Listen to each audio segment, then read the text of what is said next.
Kanina au tinadating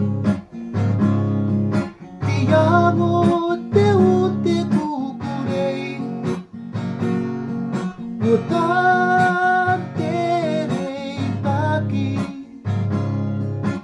Behau tamira Tinano hai tinatoa Yuringo ikiaki te makuri Paterei taki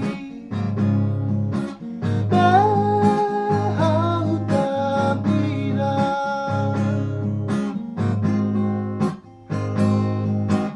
On titahiyahei Sinaro anakku Yesus